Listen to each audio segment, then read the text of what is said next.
Here we are back for round two, or yeah, round two, game two. Still the same Elves player. Hopefully, he didn't change decks in the middle. This hand is phenomenal to a point.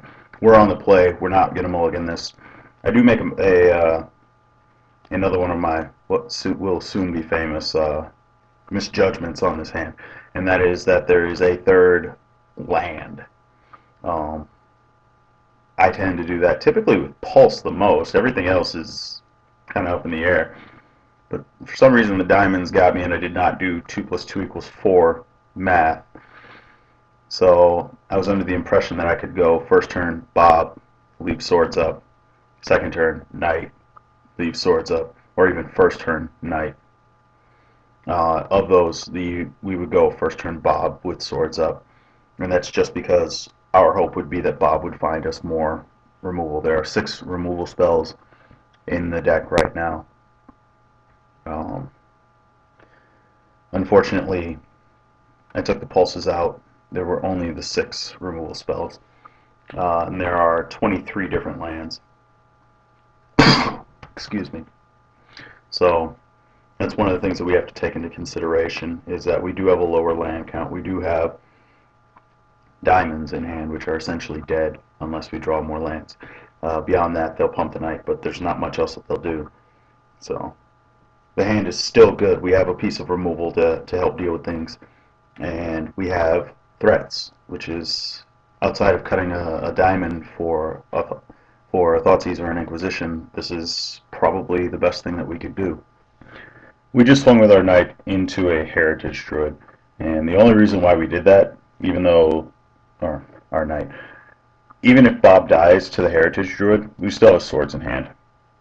And if Bob kills a Heritage Druid, we can play a Knight, which is a much faster clock, having a 5/5 down than a 2/1. We still have the swords in hand to be able to kill off another mana producer value, so we're looking for things like Heritage Druids and Birchlow Rangers. Unfortunately for us, our opponent did not block. Amazavith, thank God we kept that diamond because it's so dead in this matchup, it's not even funny. The reason why we sorted the Heritage Druid, plain and simple, we needed to kill it anyway. There's no point in us taking damage for something that we're going to kill. Like we are dedicated to killing that thing. Next turn, if it's alive, we could just lose the game because it's alive. So we are planning to kill it, and we'd rather have the mana available for our turn in case we draw something. You know, in this case, I would have even taken a Liliana, even though they were pulled out to the board. So no point in taking the damage. He's already played a spell. Had he not played a spell for turn, we definitely would have taken the damage and gone to 15. That way, if he did something crazy, we would have at least had a swords to try and stop him.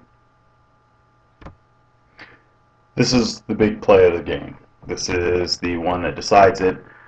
This is the last decision point that I have before I lose.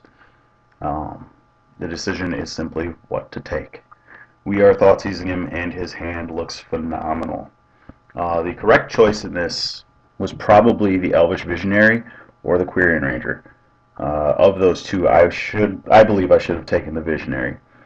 It means that if he goes Glimpse, Quirion Ranger, he's only got 1 to 2 land, or 1 land available to him, which means that he can't do too much. I mean, he could find the Heritage Druid and go completely berserk, but he can't do too much. There's a good chance that he just won't be able to.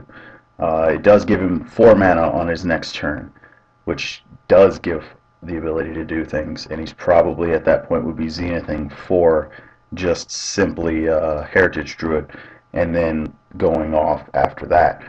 But until that point, we don't have to worry too much. He would get the ability to go and get Wirewood Symbiote, cast Glimpse, cast Symbiote, or well, Symbiote would be in play due to the Green Sun Zenith, leaving up 1 mana, tapping, whatever. Yeah, this is a bad choice. The creatures were probably the better of the 2 choices, and there's There's no way. I end up going with the glimpse, and I don't agree with it looking at it now. The Zenith were also good calls in comparison, just because you're taking, even if, no matter what happens here, you're screwed. Um, I need to find stuff off the top. I need to find a way to basically kill him. And that's that. We're at that point. I make the wrong decision taking the glimpse. He pretty much uses every single spell in the next turn, as well as eventually finding a new glimpse to win the game. So, c'est la vie. Things happen, and then we move on with life. All right, that's gonna be it for this one. If you want to watch him, go ahead and finish out the process. Watch the main video. It's connected via playlist, or I'll stick a link in the description, and we'll see what goes on. All right, you all have a good